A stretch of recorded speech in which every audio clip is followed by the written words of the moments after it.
салом мухлисони барселона ва канали барсатиҷӣ. имрӯз қариб кулли навор оиди месси мешавад. хабарҳо то ҷои хубу то ҷои бад барои дастаи барселона аст. ҳама чашм ба он равона шудааст ки месси оиди ояндаи худ чӣ қароре қабул мекунад. мухлисони дастаи барселона бошанд ӯро дубора бо пироҳанҳои каталонӣ дидан мехоҳанд. хуб дӯстон, чун ҳар вақта як хоҳиш аз ҷониби мо ки лутфан обуна шавед ва бо лайк зери ин навор канали моро дастгирӣ кунед. агар омода бошед, пас оғоз мекунем. дӯстон, ёдовар мешавем ки навори мо бо дастгирии ширкати 1x омода шудааст. ҳама гуна рақобатҳои футболиро маҳз бо хизматрасонии ширкати 1x ҷолибу диданӣ гардонед. дар 1x регистратсия осон ва пардохт аз тамоми гӯшаи канори дунё, вале муҳимтар аз он бонус то $100 дар аввалин пардохт бо промокоди TG Barca. силкаи зарурӣ дар комментария. ба ҳама муваффақият.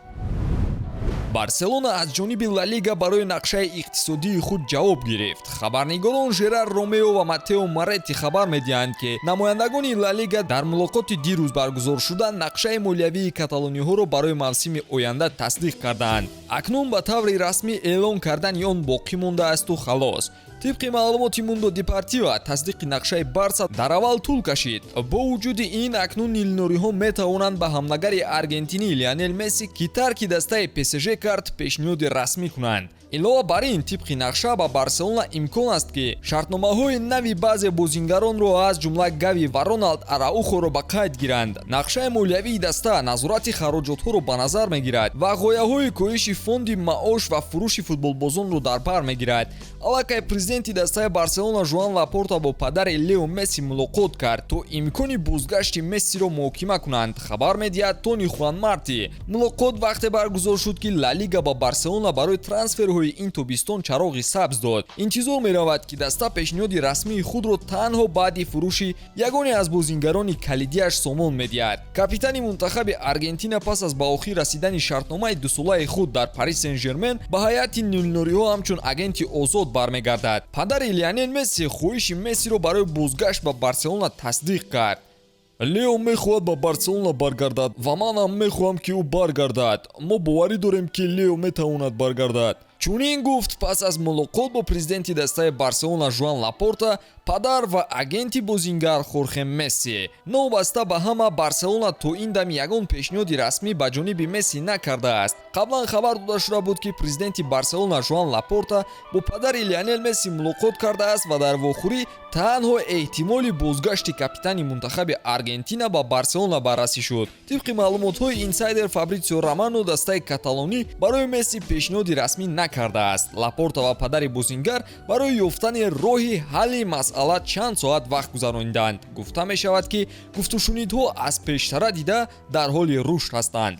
боз чанд муддат мо бояд трансфери Лионел Мессиро ки агенти озод шуд назора кунем. аммо ин ҳикоя ба таври возеҳ ба охир мерасад, зеро худи футболбоз ошкоро ният надорад ки муддати тӯлонӣ интизор шавад. ба гуфтаи Жерар Ромеро, ҳамсари бозингар афзалиятҳои худро дақиқ муайян кардааст. журналисти испанӣ изҳор медорад ки Антонелло Рукутсо дар бозгашти шавҳараш ба Барселона нақши калидӣ дорад. ин фаҳмо аст, зеро солҳои тӯлонӣ оилаи онҳо дар зери офтоби дурахшони Каталонӣ зиндагӣ карданд ва ӯ мехоҳад ки ҳамаи онҳо ба ҷое ки худро хуб ҳис мекунанд баргарданд. аз аввал маълум буд ки дар аввалин фурсат Месси бо оилааш ба Барселона парвоз мекунанд то дар шаҳри дӯстдоштаи худ вақт гузаронанд. дар моҳи апрел рӯзноманигор Адриан Санчес изҳор дошт ки Месси ва оилааш аллакай кӯдакони хешро ба яке аз мактабҳои Барселона дохил кардаанд. акнун Барса аз ла лига тасдиқи нақшаи иқтисодии онҳоро гирифт ва баъдан Лапорта дар хонаи худ бо Хорхе Месси, падари Лео мулоқот кард. Жерар Ромеро боварӣ дорад ки эҳтимолияти бозгашти Месси дубора ба таври назаррас афзоиш ёфтааст. тибқи маълумоти рӯзноманигор Жерар Ромеро, Барселона танҳо дар сурати фурӯхтани се бозингари асосӣ метавонад Илкай Гюндаган ва Лео Мессиро сабти ном кунад.